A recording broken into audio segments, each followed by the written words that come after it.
Alright, welcome to part 2.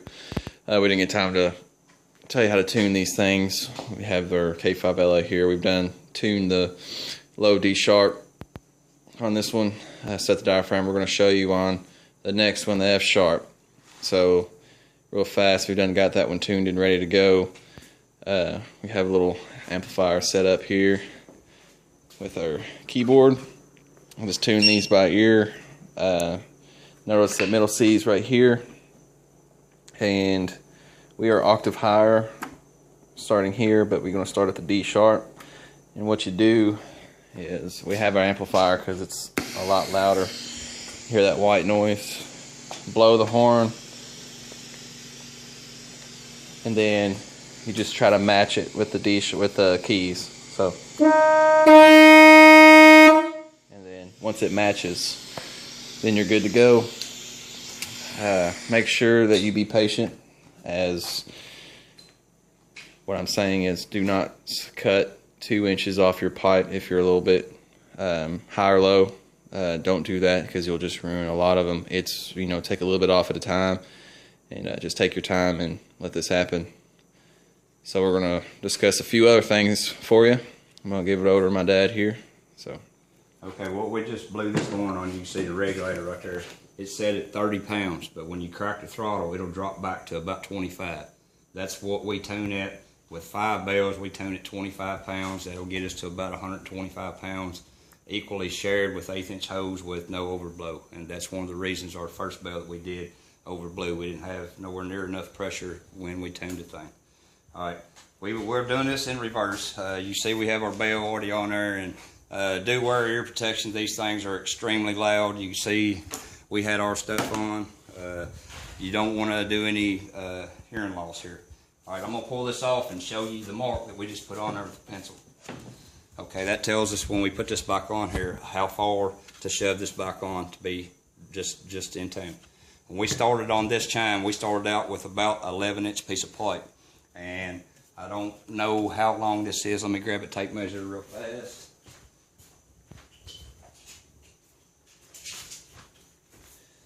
Sorry about that.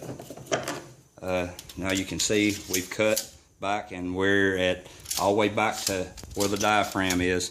We're at about 7 15/16. Now we don't go by measurements, but if you want a starting point, maybe add a little bit to that and go from there. That's up to you, but I wouldn't suggest matching the size of the pipe. You see these two marks on here? Initially, when the pipe was long, they'll all be different when you set your diaphragm.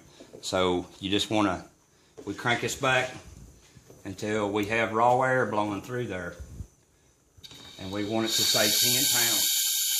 When you got 10 pounds blowing, okay, now you can shut it off. You see it jumped up to about 15 pounds. You crack the throttle at 10. That's what we want to set our diaphragm at.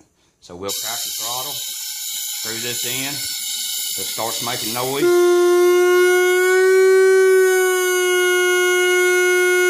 And did you see the pitch rise? As the pitch started to rise, that's too tight. So we backed it back off until we got a nice sound out of it without the rise in pitch. You see that we have 2 marks. The first initial time that we set our diaphragm just to get close was here. Once we hit our note, before we started putting our bell on, we set our regulator back at 10 pounds and readjust our diaphragm, because these things do require a different amount of pressure for the different lengths of pipe.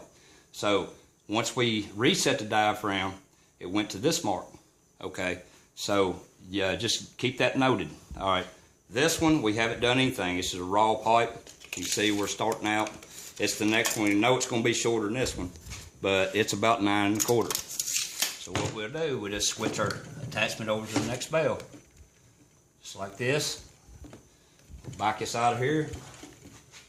And they got 10 pounds.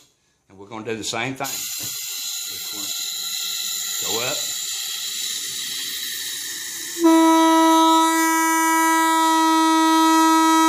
We're happy with that. You notice we got tape on here. So we're going to temporarily put a mark right here. And now, the next step that we would do is go over there on the keyboard and match this and see how high we are. And then we're going to take short stabs at this and cut it off a little at a time until we reach the note that we want. but then we're going to reset our diaphragm. But at that point, you take your next bell in line, which happens to be this guy, and you'll put it on there, and it's going to drop a couple notes. It does take a few times, but if you want a good sounding horn, I mean, that's just the way we do it. There probably is a better way, but that's the only way we know how. Now, back to the funnels. I want to say a little bit about these funnels. Here's a brand new funnel here, and the way we go about doing these are cut down versions of all of our horns before. There's one stuck up here. Here's number 5. Before we put this flare on her. Okay. The way we go about doing this, we just take, that's just a 1-inch coupling. We slide this over the top like that. Mark around this with a pencil. As you see that, cut this off right here, and that'll give you this. Okay, the next step on the very low bell, all we do is cut this rim off. Take a pair of 10 snips and just cut that off, sand it nice and smooth. And on the next one, I have a measurement if you want to try this yourself. All of these measurements on the next one, you'll measure down from the end before you even take any of this off. Mark it at 7/8 of an inch. Okay, cut this ear off right here, lay it on something flat, put your pencil on something, stabilize it, roll this cone around, and it'll give you a nice straight mark all the way around. Just cut that mark. If you want to see, here's all the measurements that we did this each and every time. The first one, 7/8. The next one, 2.5, 3 7/8, and so forth. There it is right there. And these measurements right here are what the end, if you measure across your cut cone, of what that'll end up giving you before you flare them. But we studied some pictures and tried to scale out, and we think we did a pretty good job. We ruined several cones in trying this, but we think this scale version works really well. And how we go about doing this is I'll show you all these in here in a second. The number 1 bell, the width across here is, we started out at 4 inches on the wood lathe, and I don't know what this radius is. It's probably a 2-inch or so radius. We just kind of eyeballed it on the lathe and rounded that around.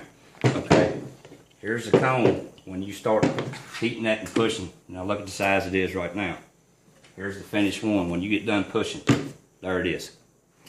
Gives you a nice cone. And what we do, we light our torch, and you want to heat around about 3/4 of an inch on this. Just turn. Once it starts, you see shiny appearing, that's enough. And you go ahead and set it on there. We use our drill press. Set something over top, a board or a piece of metal, whatever you have, and then squeeze down. You'll see this begin to grow, and you'll feel it start to tighten up. It just, you don't want to go over too much pressure, you crush your cone.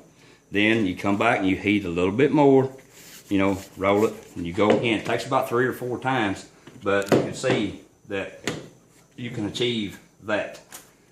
Once we do that, we lock our drill press down and walk away and let it cool for about 15 minutes. We come back, and then it's a matter of just taking a piece of sandpaper and policing the edge up there, and you got a nice cone. Okay, one thing, we was going to do this immediately after we got done with our other horn. We run into another snag, and I want to iterate how important this foam is. Now, this is the foam we used, and it's the same stuff. Supposedly, alas, it's from a different manufacturer. We ordered it online. We ran out of our other. But this compression ratio we found here was too tight. When we got ready to do this with the 1/2-inch compression as our other, it was too tight. It wasn't acting right, and we couldn't figure out what was going on. So we had to take a 1/16 off these retainers and repack these things. So you might want to try and build one bell, whatever rubber you're using first. Try your compression ratio and see if this method works before you dedicate for all 5 bells. This one's going to be a nightmare. We hope we can get high enough, but when we get back, we'll explain a little more. Thanks for watching.